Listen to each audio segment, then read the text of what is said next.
بسم اللہ الرحمن الرحیم۔ جدید دور میں کہ جہاں آج ہم نے زمین کا کونا کونا چھان مارا ہے، یہاں تک کہ ہم دوسرے سیاروں پر بھی قدم رکھ چکے ہیں، لیکن پھر بھی یاجوج ماجوج کی جائے رہائش ہم کیوں نہیں ڈھونڈ سکے؟ یاجوج ماجوج کے بارے میں بے تحاشا افسانوی باتیں بھی مشہور ہیں کہ جس وجہ سے عام لوگ تو یاجوج ماجوج کو انسانی مخلوق ہی نہیں سمجھتے۔ کیا یہ بات درست ہے کہ یاجوج ماجوج کی قومیں حضرت حوا کے بغیر حضرت آدم علیہ السلام کے نطفے سے پیدا ہوئی تھیں؟ آئیے آج یاجوج ماجوج کی قوموں کا ذکر قرآن و حدیث کی روشنی میں کرتے ہیں۔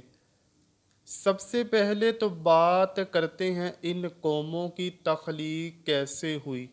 اس بارے میں علامہ حافظ ابن حجر عسقلانی فتح الباری میں ایک ضعیف روایت حضرت کعب رضی اللہ تعالیٰ عنہ کے حوالے سے پیش کرتے ہیں کہ یاجوج ماجوج حضرت آدم علیہ السلام کی اولاد میں سے ہیں کہ ایک دفعہ ان کا نطفہ زمین میں گھل مل گیا اور زمین میں پھر ان کی تخلیق ہوئی۔ مصنف اس روایت کو خود یہ کہہ کر جھٹلا دیتے ہیں کہ انبیاء علیہ السلام احتلام سے پاک ہوتے ہیں، اس لیے یہ ممکن ہی نہیں۔ اور ویسے بھی ایک بہت ضعیف روایت ہے کہ جس کی سند صحیح نہیں۔ مختلف روایات اور تواریخ کی کتابوں سے جو ثابت ہوتا ہے وہ یہ ہے کہ یاجوج ماجوج دو قبیلے تھے جو کہ حضرت نوح علیہ السلام کے بیٹے یافس کی اولاد میں سے تھے۔ یاجوج ماجوج دو سردار تھے جنہوں نے ایک دوسرے کی بہنوں سے شادی کی اور قسم کھائی کہ اب وہ اپنے خون میں ملاوٹ نہیں کریں گے، اسی لیے انہوں نے اپنے بیٹے بیٹیوں کی شادیاں بھی آپس میں کی۔ ان کی نسل پروان چڑھنے لگی۔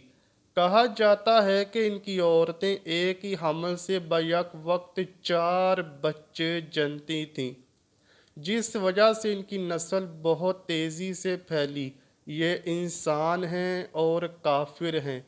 یہ جس جاندار کے پاس سے گزرتے اسے کھا جاتے تھے۔ یہ موسم بہار میں اپنے غاروں سے نکل کر سبزہ کھا جاتے اور خشک چیزیں اٹھا کر لے جاتے۔ ان کے پنجے اور دانت درندوں جیسے، ان کے بال اتنے لمبے کہ جسم چھپا لیتے تھے۔ اس وقت بھی دنیا میں ہماری آبادی کے ایک انسان کے بدلے میں یاجوج ماجوج کی قوم کے 10 افراد موجود ہیں، یعنی یاجوج ماجوج کی قوم ہم سے 10 گنا زیادہ ہے۔ صحیح بخاری کی حدیث نمبر 3348 کی روایت ہے کہ نبی کریم صلی اللہ علیہ وآلہ وسلم نے فرمایا، ہر 1000 میں 999 جہنمی ہوں گے۔ تمہیں بشارت ہو، وہ ایک آدمی تم ہی میں سے ہوگا اور 1000 دوزخی یاجوج ماجوج کی قوم سے ہوں گے۔ پھر نبی کریم صلی اللہ علیہ وآلہ وسلم نے فرمایا، اس ذات کی قسم جس کے ہاتھ میں میری جان ہے، مجھے امید ہے تم یعنی امت مسلمہ تمام جنت والوں کے 1/3 ہوں گے۔ اس حدیث سے اندازہ کر سکتے ہیں کہ یاجوج ماجوج کی تعداد کتنی ہوگی۔ تاریخی شواہد سے معلوم ہوتا ہے کہ لوگ شمال مشرقی ایشیا میں زندگی بسر کرتے تھے اور اپنے وحشیانہ حملوں کے نتیجے میں ایشیا کا جنوبی اور مغربی علاقوں پر مصیبت برپا کرتے تھے۔ بعض تاریخ دانوں نے ان کی رہائشی علاقے کو ماسکو اور توبسے کے آس پاس بتلایا ہے، اور بعض کا خیال ہے کہ یاجوج ماجوج کا شہر تبت اور چین سے بحیرہ منجمد شمالی تک اور مغرب میں ترغستان تک پھیلے ہوئے تھے۔ قیامت کی 10 عظیم نشانیوں میں سے ایک یاجوج ماجوج کا ظہور بھی ہے۔ اللہ پاک قرآن مجید میں فرماتا ہے، یہاں تک کہ یجوج اور مجوج کھول دیے جائیں گے اور وہ ہر بلندی سے دوڑتے ہوئے آئیں گے۔ یجوج اور مجوج کا وجود ذوالقرنین کے عہد سے تعلق رکھتا ہے۔ ذوالقرنین ایک بہت ہی نیک صفت انسان اور ایک عظیم بادشاہ تھے۔ اللہ پاک نے انہیں قوت و طاقت سے نوازا تھا اور انہوں نے مشرق سے مغرب تک اپنی حکومت قائم کر لی۔ تمام بادشاہوں اور ممالک پر انہی کے متعلق العنانی تھی اور انہوں نے مشرق اور مغرب کے دور دراز کے سفر طے کیے۔ ان کا تذکرہ قرآن مجید کی سورہ کہف کی آیت نمبر 83 تا 98 میں ملتا ہے، جس کی تفسیر ہمیں احادیث میں بھی ملتی ہے۔ اسی زمانے میں یجوج مجوج نے بھی قتل و غارت کا بازار گرم کر رکھا تھا۔ وہ ایسے وحشی تھے کہ انسان کو زندہ چیر پھاڑ دیتے اور خون کی ندیاں بہانا ان کا معمول تھا۔ جب بھی کوئی علاقہ فتح کرتے تو وہاں موجود جوان لڑکیوں کا خون پی جاتے، جس سے وہ خود کو دوبارہ جوان محسوس کرتے۔ پھر جب حضرت ذوالقرنین فتوحات کرتے کرتے یجوج ماجوج کے قریب پہنچتے ہیں تو وہاں کے لوگ ان سے شکایت کرتے ہیں کہ ہمیں کسی طرح اس ظالم قوم سے نجات دلائیں۔ اللہ پاک سورہ کہف کی آیت نمبر 93 تا 98 میں فرماتا ہے، یہاں تک کہ جب وہ دو دیواروں کے درمیان پہنچا، ان دونوں کے پرے اس نے ایک ایسی قوم پائی جو بات سمجھنے کے قریب بھی نہ تھی۔ انہوں نے کہا، اے ذوالقرنین، یجوج مجوج اس ملک کے بڑے بھاری فسادی ہیں، تو کیا ہم آپ کے لیے کچھ خرچ کا انتظام کر دیں، اس شرط پر کہ آپ ہمارے اور ان کے درمیان ایک دیوار بنا دیں۔ اس نے جواب دیا کہ میرے اختیار میں میرے پروردگار نے جو دے رکھا ہے وہی بہتر ہے، تم صرف قوت و طاقت سے میری مدد کرو، میں تم میں اور ان میں مضبوط حجاب بنا دیتا ہوں۔ مجھے لوہے کی چادریں لا دو، یہاں تک کہ جب ان دونوں پہاڑوں کے درمیان دیوار برابر کر دی تو حکم دیا کہ آگ تیز جلاؤ، تا وقت کے لوہے کی ان چادروں کو بالکل آگ کر دیا۔ تو فرمایا، میرے پاس لاؤ، اس پر پگھلا ہوا تانبا ڈال دو۔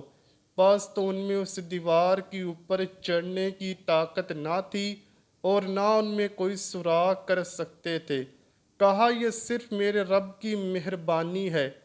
ہاں، جب میرے رب کا وعدہ آئے گا تو اسے زمین بوس کر دے گا۔ بے شک میرے رب کا وعدہ سچا اور حق ہے۔ ناظرین گرامی، اب آپ یہ تو جان چکے ہوں گے کہ یاجوج ماجوج کو کس نے اور کیسے قید کیا، لیکن سوال اب یہ ہے کہ وہ کب اور کیسے اس دیوار کو گرا کر باہر آئیں گے۔ اس بارے میں ابن ماجہ کی حدیث نمبر 4080 پیش کرتے ہیں۔ حضور صلی اللہ علیہ وآلہ وسلم نے فرمایا، یجوج مجوج ہر روز اپنی دیوار کھودتے ہیں، یہاں تک کہ جب قریب ہوتا ہے کہ سورج کی روشنی ان کو دکھائی دے تو جو شخص ان کا سردار ہوتا ہے وہ کہتا ہے، اب لوٹ چلو، باقی کل کھودیں گے۔ پھر اللہ پاک اسے ویسے ہی مضبوط کر دیتا ہے جیسے وہ پہلے تھی، یہاں تک کہ جب ان کی مدت پوری ہو جائے گی اور اللہ پاک کو ان کا خروج منظور ہوگا تو وہ عادت کے مطابق دیوار کھودیں گے۔ جب کھودتے کھودتے قریب ہوگا کہ سورج کی روشنی دیکھیں تو اس وقت ان کا سردار کہے گا، اب لوٹ چلو، انشاءاللہ کل کھودیں گے، اور انشاءاللہ کا لفظ کہیں گے، چنانچہ اس دن وہ لوٹ جائیں گے اور دیوار اسی حال پہ رہے گی جیسے وہ چھوڑ کر گئے تھے۔ پھر وہ صبح آ کر اسے کھودیں گے اور اسے کھود کر باہر نکلیں گے۔ محدثین و مفسرین میں یجوج مجوج کی قوم اور ذوالقرنین کی دیوار کے حوالے سے بہت سے اختلافات پائے جاتے ہیں۔ اب تک 5 ایسی دیواریں سامنے آ چکی ہیں جن کے بارے میں قیاس کیا جاتا ہے کہ ان کے پیچھے ہی یاجوج ماجوج کو قید کیا گیا ہے۔ ان میں سے ایک دیوار چین بھی ہے، لیکن یہ عام مسالے سے بنی ہوئی ہے۔ یمن میں دیوار مارب کے بارے میں بھی صد ذوالقرنین ہونے کا گمان کیا جاتا ہے، لیکن یہ سیلاب روکنے کے لیے بنائی گئی تھی۔ کفکار میں دریائے خزر اور بحیرہ اسود کے درمیان دیوار کی طرح کا پہاڑی سلسلہ شمال اور جنوب کو الگ کرتا ہے۔ یہاں ایک لوہے کی دیوار بھی نظر آتی ہے جس کے بارے میں لوگ قیاس کرتے ہیں کہ یہی ذوالقرنین کی دیوار ہے۔ ایک دفعہ ایک صحابی نے رسول اللہ صلی اللہ علیہ وآلہ وسلم سے عرض کیا کہ میں نے اس دیوار کو دھاری دار چادر کی طرح دیکھا ہے جس کی ایک دھاری سرخ ہے اور ایک کالی ہے۔ اس پر رسول اللہ صلی اللہ علیہ وآلہ وسلم نے فرمایا، واقعی تم نے اس کو دیکھا ہے۔ باقی یہ دعویٰ کہ سائنس کی ترقی کی وجہ سے اب دنیا کا کوئی چپا چھپا نہیں بچا، یہ دعویٰ غلط ہے اور بے دلیل ہے۔ جس دیوار کی اور جس قوم کی اللہ پاک نے خبر دی ہے وہ صحیح اور درست ہے اور اس پر ایمان لانا واجب ہے اور اس کی تصدیق بھی فرض ہے، مگر ہم کو اس دیوار کا موقع محل معلوم نہیں۔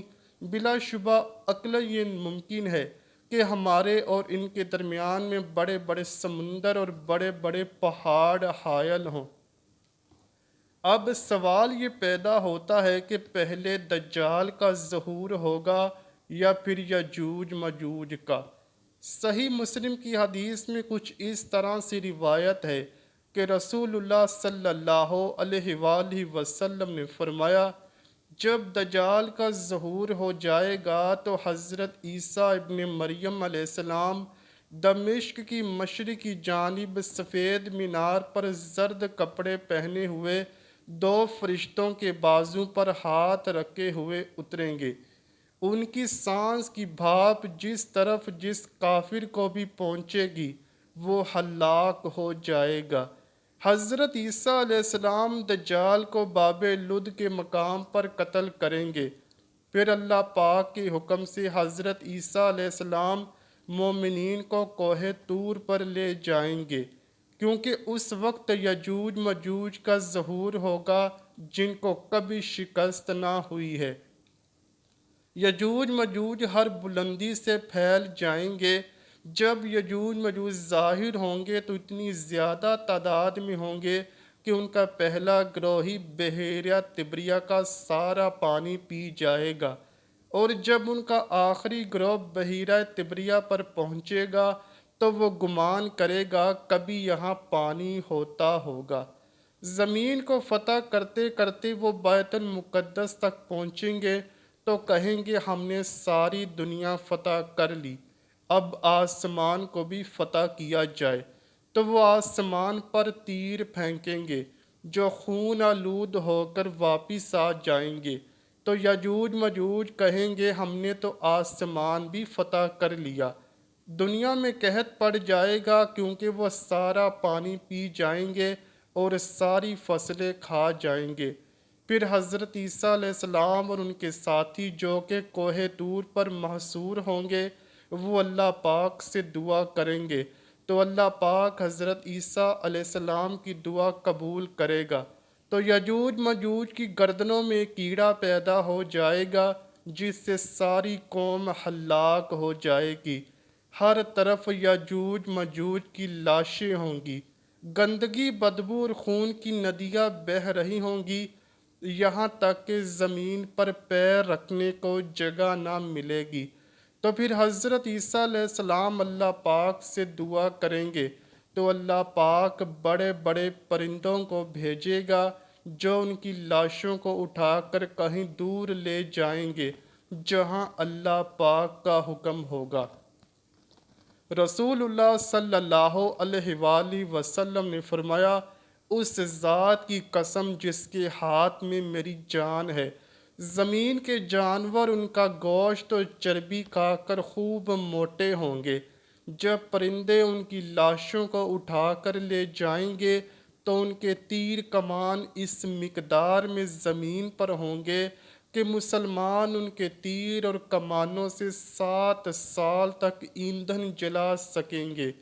اس کے بعد اللہ پاک ایسی بارش برسائے گا کہ سب کچھ اس میں بہہ جائے گا اور زمین ساری دھل کر پاک ہو جائے گی۔ پھر زمین پر ایسے پھل اگیں گے کہ ایک انار ایک جماعت کے لیے کافی ہو جائے گا۔ دودھ میں ایسی برکت ہوگی، ایک اونٹنی کا دودھ ایک بڑی جماعت کے لیے کافی ہوگا۔